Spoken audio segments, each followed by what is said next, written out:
Hoje nós vamos conhecer um caso bizarro de uma mãe que largou tudo para viver com seu filho preferido, mas no final das contas deu tudo muito errado. Vocês já vão entender tudo o que aconteceu no caso da Carol Taggart, mas antes, o meu nome é Bruno Vilas e eu conto casos criminais reais aqui na internet. Se você está chegando por aqui agora, eu te convido a se inscrever no canal e ativar o sininho para não perder as notificações, porque assim todas as vezes que eu publicar um vídeo novo, o YouTube te avisa e você corre aqui para assistir comigo. Eu te convido também a me seguir nas redes sociais, porque por lá eu tô sempre interagindo com vocês. Mas agora vamos para o que interessa e bora pro caso de hoje.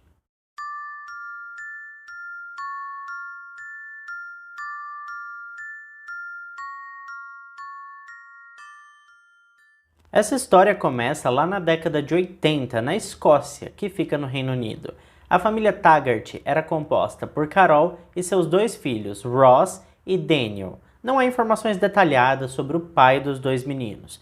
O que se sabe é que a Carol foi uma garota muito popular no colégio e uma jovem muito alegre e extrovertida.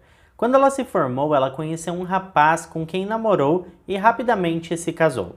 O casamento não durou muito tempo e os dois acabaram se divorciando poucos anos depois. Então a Carol se mudou de casa e arrumou um trabalho como babá. Ela trabalhava muito e cuidava de seus dois filhos sozinha, e as pessoas que a conheceram garantiram que ela era uma ótima mãe e que dava conta muito bem do recado. Bom, o Ross era o filho mais novo e estava com 18 meses quando no Natal de 1986 a Carol conheceu e começou a namorar um outro homem chamado Shawn. E esse namoro acabou se tornando o seu segundo casamento alguns anos depois. Ela estava muito feliz porque o seu novo marido se dava muito bem com os seus dois filhos. Todos naquela casa estavam em harmonia. O casal então comprou uma propriedade em Dunfermline, que pertence ao estado de Fife. A casa era bastante espaçosa e muito confortável, e poucos meses depois, eles compraram também uma casa de verão, tipo um trailer em Pettigrew Bay. O Shawn e a Carol, pessoal, tiveram uma filha juntos, que recebeu o nome de Lorraine. Ela era uma garotinha muito alegre e se dava muito bem com seus dois meio-irmãos mais velhos. Ainda assim, era muito claro para todos os membros daquela família, parentes, vizinhos e amigos, que o Ross era o menino de ouro da Carol. Ele era muito mimado, protegido e desde muito cedo exercia uma influência poderosa sobre a sua mãe e sobre os seus irmãos também. Ele tinha uma personalidade bastante dominante e acabava persuadindo todos ao seu redor. A família Taggart, em algum momento dessa narrativa, acabou se tornando proprietária de um berçário infantil de sucesso. A Carol abandonou seu trabalho para montar um espaço em sua própria casa e formatar o local para receber matrículas de alunos e, com isso, ficar perto de seus próprios filhos. O empreendimento foi um sucesso absoluto e as coisas estavam indo muito bem para todos eles. Os filhos foram crescendo e o comportamento dos meninos mudou muito quando o pai biológico deles veio a óbito em um acidente. O Ross e o seu irmão Daniel apresentavam um comportamento bastante reprovável. Eles davam muito trabalho na escola, sua mãe era constantemente chamada para conversar com os professores e havia um grande ponto de tensão nisso tudo. Enquanto Shawn acreditava que precisava dar um jeito nos meninos, ensinar bons modos e impor limites, a Carol sempre defendia os filhos. Ela dizia que o problema sempre eram os outros meninos e que os professores é que não levavam jeito para conduzir os conflitos da maneira correta. Enfim, todos estavam errados, menos os seus meninos. O que acontece é que a Carol sabia que os meninos estavam sofrendo muito com o falecimento do pai biológico, e ela não queria criar ainda mais conflitos e preferia deixar que os meninos meio que fizessem o que quisessem, sabe? Ela não queria brigar com eles e isso acabou não funcionando também. As coisas começaram a piorar quando os jovens começaram a roubar da família. E quando foram descobertos, sua mãe acabava protegendo totalmente os dois. E isso também criou um abismo muito grande entre eles e a Lorraine, porque enquanto ela seguia regras rígidas de convivência, seus irmãos faziam tudo o que queriam e sempre eram perdoados. A Carol imaginava que esse comportamento fosse passar rápido, mas não foi bem assim que aconteceu, principalmente com o Ross. O seu irmão mais velho, o Daniel, melhorou bastante conforme o tempo foi passando, mas o Ross continuava com os mesmos problemas e cada dia pior. Inclusive, esses pequenos roubos se estenderam até quando ele começou a trabalhar fora e ele acabou sendo despedido de diversos empregos, todas as vezes em que ele foi descoberto. Ele sempre dizia que não tinha roubado nada, que alguém tinha armado para ele, e é claro que o Shawn sabia que o jovem estava mentindo. Mas a Carol, por outro lado, acreditava piamente em seu filho e achava totalmente injusto que ele fosse demitido do trabalho sem ter feito nada de errado. É evidente que a Carol e o Shawn não estavam conseguindo mais se entender e as brigas se tornaram constantes naquela casa.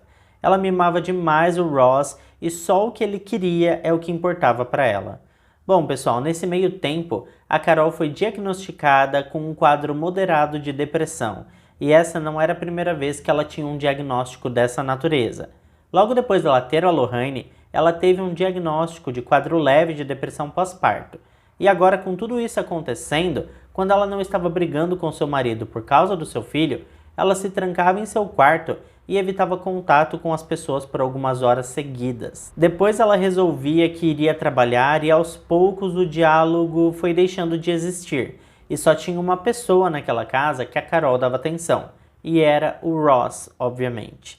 Tudo que ele falava ela concordava e apoiava sem pensar duas vezes. Com isso, o Shawn decidiu sair de casa e então ficou só a Carol e os seus 3 filhos naquela residência. Para o Ross, aquilo foi muito bom, porque ele se sentia como o homem da casa, e meio que ele passou a determinar as novas regras de convivência da família, tanto que houve um episódio no qual a sua irmã acabou se desentendendo com ele e em poucos minutos ele avançou sobre ela e começou a agredi-la.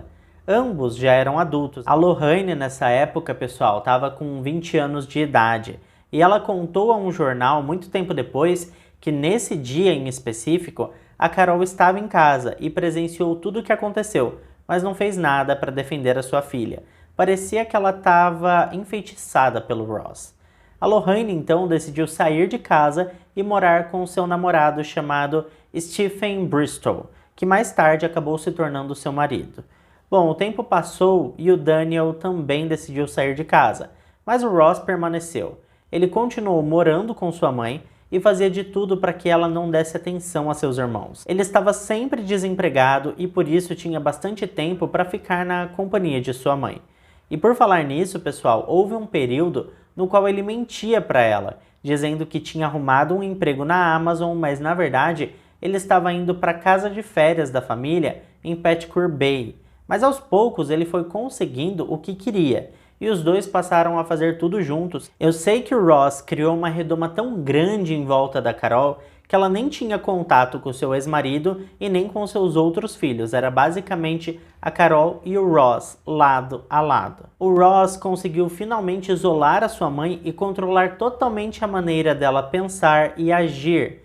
Ela também confiou a seu filho o seu cartão bancário com a senha. E ela não tinha o hábito de acompanhar o seu extrato bancário, então ele sempre sacava muito mais dinheiro do que ele dizia para ela. Todos os saques que ele fazia no caixa eletrônico eram muito maiores do que os valores que ele falava que tinha sacado. Ou seja, aos poucos ele foi ali sangrando a conta corrente da mãe dele. E tudo isso sem que ela tivesse conhecimento nenhum. A Carol até encontrava sua filha de vez em quando para tomar um café juntas, mas mesmo esses poucos e raros encontros foram proibidos pelo Ross. As duas chegaram a tentar marcar um encontro às escondidas, mas ele acabava descobrindo e aparecia no meio do encontro entre a mãe e filha e ordenava que a Carol voltasse imediatamente para casa. Por mais estranho que isso possa parecer, a mãe obedecia a todos os comandos do filho. E isso para mim é muito bizarro, porque aquela mulher não tinha mais vida, ela só fazia o que o Ross queria que ela fizesse. Em 2013, no seu aniversário de 30 anos de idade, a Carol deu de presente para o Ross uma viagem para Nova York, nos Estados Unidos. É claro que ela comprou as passagens para ela também e com o dinheiro dela. E esses gastos exagerados chamaram a atenção de todos os familiares. Todos acreditavam que, na verdade, a compra das passagens tinha sido ideia do próprio Ross, e assim que chegaram na cidade e nos dias seguintes, eles tiraram tantas fotos que parecia mesmo que eles estavam tentando mandar alguma mensagem para o restante da família. A Lorraine, por outro lado, percebeu que sua mãe estava muito magra e com uma cara de doente. Ela até tentou enviar uma mensagem via direct no Instagram, mas foi bloqueada assim que a mensagem chegou no celular da Carol. Parecia mesmo que a Carol estava vivendo em uma prisão federal. No dia 22 de dezembro de 2014, 3 dias antes do Natal, a polícia de Dunfermline recebeu uma chamada vinda da residência da família Taggart. O Ross estava ao telefone e explicou que após uma discussão que ele teve com sua mãe, ela estava desaparecida. Ele explicou que ela tinha saído de casa muito nervosa e ele não estava conseguindo contato com ela de maneira alguma. Ele contou ainda que ela tinha saído com seu carro e tinha levado a sua bolsa, mas tinha deixado o celular em casa. Nessa altura, pessoal, o Ross estava com 31 anos de idade e não trabalhava. Já a Carol estava com 54 anos e tinha 5 netinhos. As autoridades então começaram a analisar essa denúncia e 2 investigadores foram colocados no caso. Eles partiram do pressuposto que para qualquer pessoa sumir no mundo, ela precisa de recursos financeiros. Por conta disso, eles analisaram as imagens de câmeras de segurança da cidade para rastrear os locais por onde o carro dela teria passado. Analisaram também as câmeras de estações de ônibus e metrô e também pediram ao banco a quebra do sigilo para saber onde ela teria usado seus cartões de débito e crédito. Os investigadores também entrevistaram os funcionários do berçário que a Carol administrava, questionando se ela tinha alguma queixa e se chegou a dizer para onde iria, caso quisesse dar um tempo do trabalho e da família. Os policiais também falaram com o terapeuta da Carol. As autoridades também conversaram com os vizinhos da mulher desaparecida e pessoas que trabalhavam para ela, como os advogados da família, por exemplo. 2 dias depois, o Ross ligou para seus irmãos para informar que a sua mãe estava desaparecida e que os investigadores estavam trabalhando bastante, mas eles não contavam nada para ele.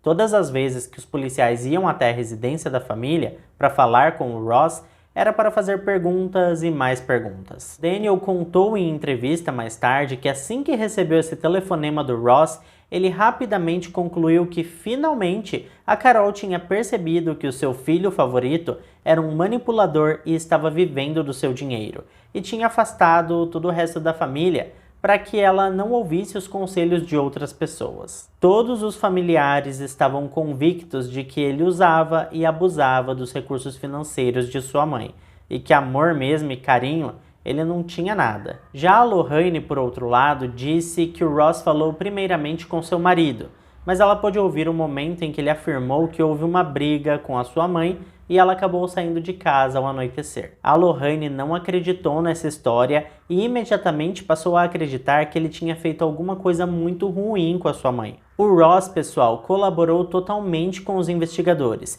e inclusive fez diversas postagens no Facebook.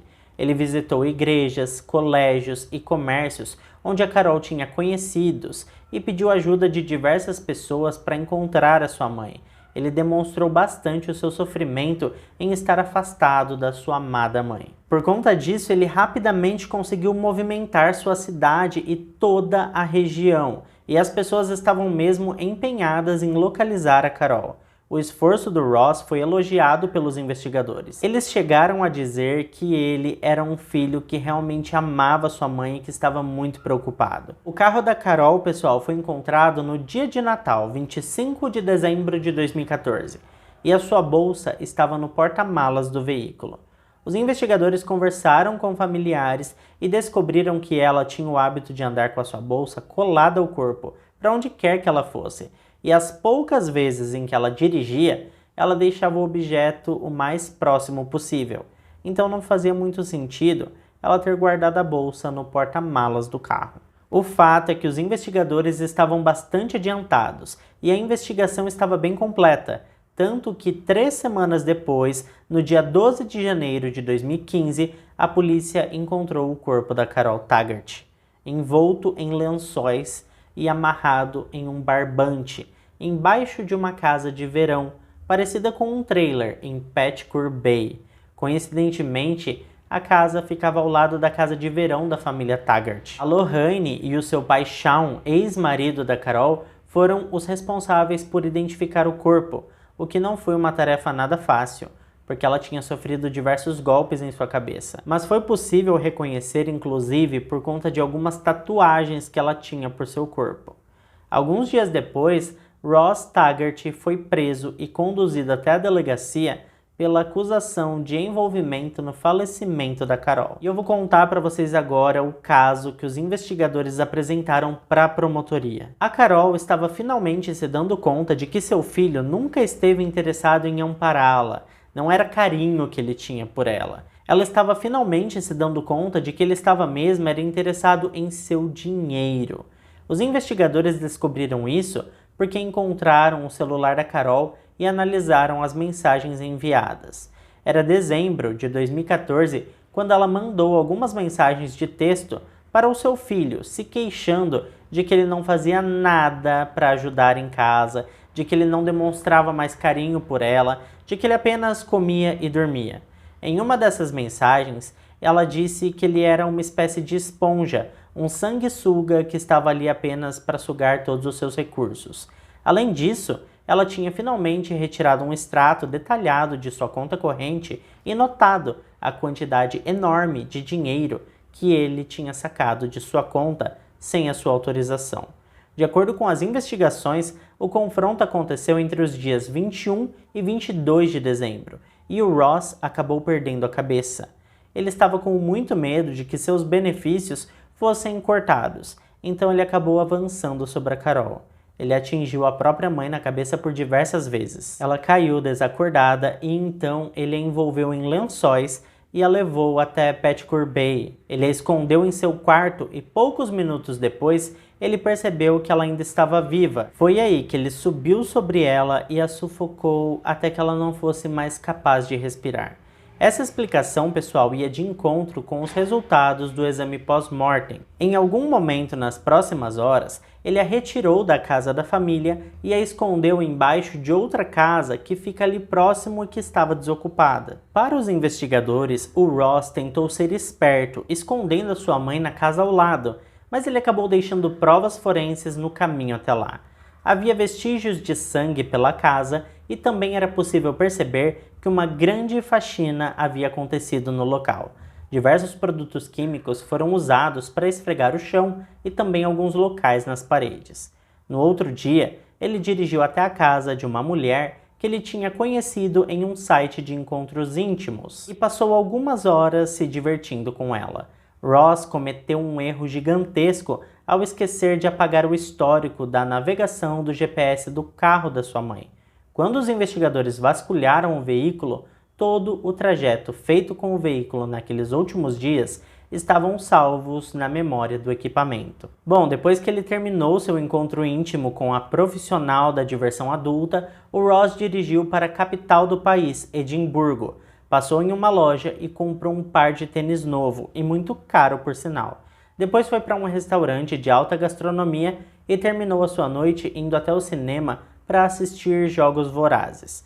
Todas essas movimentações aconteceram com o cartão de crédito da Carol. No dia seguinte, ele foi até o centro da cidade e tentou vender o anel de diamantes de sua mãe. Inclusive, pessoal, o mais bizarro é que o anel estava no dedo da Carol quando ele escondeu o corpo dela embaixo da casa. Então ele tirou o objeto brilhante do dedo dela e guardou em seu bolso com a maior naturalidade possível. Além do anel de alto valor, ele inicialmente tentou vender também um relógio que pertenceu ao seu avô, mas o atendente desconfiou e pediu um minuto, e enquanto ele foi até os fundos da loja para acionar a polícia, o Ross percebeu que tinha algo de estranho acontecendo e saiu rapidamente da loja. Mas ele não desistiu com muita facilidade não, viu gente? Ele pegou as outras joias que estavam na casa da família e tentou vendê-las novamente em outra loja. Acontece que muitas dessas joias eram de alto valor, e como ele não tinha qualquer tipo de documento para comprovar a origem legal dos objetos, os atendentes acabavam ficando desconfortados e por fim ele acabava xingando e saindo das lojas sem completar a venda. Mas mal ele sabia que quase todas as lojas tinham câmeras de segurança e ele estava sendo filmado. Alguns dias depois ele conseguiu penhorar algumas joias, fraudando alguns documentos. O Ross também esvaziou as contas bancárias de sua mãe. E foi somente no dia seguinte que ele ligou para a polícia e comunicou o desaparecimento dela. Os investigadores contaram que todas as informações fornecidas pelo Ross eram desencontradas e parecia que ele estava mesmo querendo atrasar e atrapalhar o trabalho dos policiais, fornecendo dados incorretos ou até mesmo fictícios. Os investigadores foram cautelosos e fingiram estar interessados no que ele tinha a dizer. Eles chegaram até a elogiar o jovem e o quanto ele estava empenhado em encontrar a sua mãe. Mas era tudo combinado. Na verdade, assim que conversaram com os familiares e ficaram sabendo da relação entre o Ross com a sua mãe, a equipe de investigações automaticamente colocou os olhos sobre ele. Mas a pergunta que não quer calar: qual seria a motivação do crime e por que o Ross faria uma coisa dessas com a sua própria mãe? A investigação também encontrou a motivação do crime e, para as autoridades, tudo começou quando a Carol mandou uma mensagem para o seu filho reclamando do quanto ele dava despesas para ela e que estava pensando seriamente em alterar o seu testamento. E é nesse ponto que entra o X da questão. A Carol já tinha alterado seu testamento por diversas vezes, mas as investigações conversaram com os advogados da família e descobriram que em março de 2013, a Carol tinha feito um novo testamento e assinado o documento na frente de seu advogado. Nesse novo documento, ela determinava que 100% do valor da venda da casa, que nessa altura, pessoal, estava avaliado em quase $500 mil de libras, fosse dado ao Ross. A Lorraine e seu irmão Daniel foram totalmente cortados do testamento. Além disso, o Ross também teria direito a ficar com todos os móveis da casa e ficaria com a direção e administração do berçário. Fora isso, ele seria o único beneficiário de um seguro de vida no valor de 160 mil libras e também teria acesso a todos os investimentos disponíveis nas contas bancárias da testadora. Testadora, nesse caso, pessoal, é a pessoa que escreveu o testamento, ou seja, a Carol. Ela também chegou a escrever as justificativas para isso, alegando que o Ross foi o único filho que se prontificou a ficar com ela no momento em que ela mais precisava, no momento que ela estava doente, e explicou ainda que para viver ao lado dela e a amparar, ele teve que abrir mão de sua própria vida e liberdade para estar junto com ela. Para encerrar o documento, ela elegeu o Ross como executor da propriedade. Isso significa que no caso de sua morte, seria necessário a assinatura dele para qualquer negociação envolvendo a propriedade da Carol. A Lorraine mais tarde se manifestou sobre isso e garantiu que sua mãe nunca faria um testamento assim e que ela só escreveu tudo isso porque estava sob influência ou ameaça do Ross. Os investigadores chegaram à conclusão de que quando a Carol se tocou que algo estava muito errado com a maneira com que seu filho demonstrava interesse em cuidar dela, já era tarde demais. E assim que ela mencionou alterar o testamento mais uma vez, ele ficou com medo de perder seus benefícios e acabou tirando a vida de sua mãe de forma fria e cruel. Em março, o marido da Lorraine, o Stephen, lançou uma petição pedindo mudanças na lei para impedir que assassinos atuem como executores de suas próprias vítimas. Essa petição foi assinada por quase 10 mil pessoas. A família disse que não poderia pagar os honorários legais para contestar a nomeação do Ross como executor. Isso significava que mesmo que ele fosse condenado, nada poderia ser feito com a propriedade sem a sua assinatura.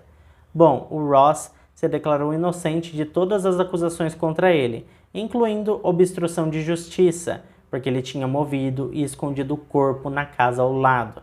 E com isso, seu caso foi a julgamento, que começou um ano depois, em novembro de 2015. A família compareceu a todos os dias do julgamento e sentaram-se bem atrás do Ross, e em nenhum momento ele teve coragem de olhar para seus familiares, mas também não demonstrava nenhum arrependimento. Para ele estava tudo bem.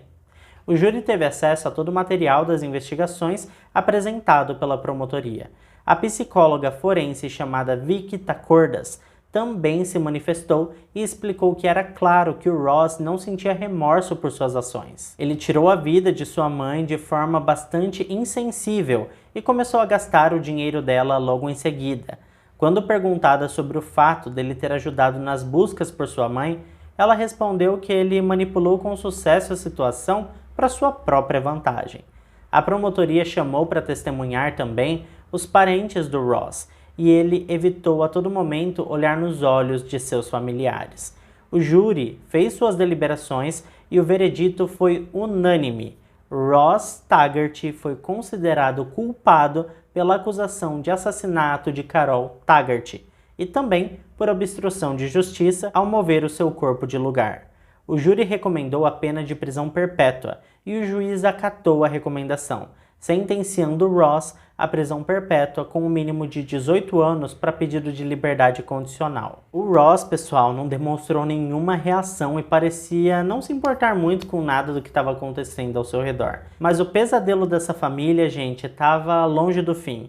Embora não tivesse acesso a nenhuma herança, o Ross continuava sendo executor da propriedade e, inclusive, ele não permitiu que sua irmã entrasse na casa para pegar fotos e objetos pessoais. Ele barrou totalmente a entrada dela na residência e estava dificultando bastante a venda da propriedade. Como eu disse, o marido da Lorraine, o Stephen, fez diversos protestos públicos para mudar esse detalhe na lei escocesa, mas esse tipo de coisa não acontece de um dia para a noite. E no final das contas, mesmo atrás das grades, o Ross continuava se divertindo com a situação da sua família. Porque, inclusive, algumas contas começaram a se acumular e ele não estava nem aí. Ele não queria assinar nenhum documento para que a casa fosse vendida.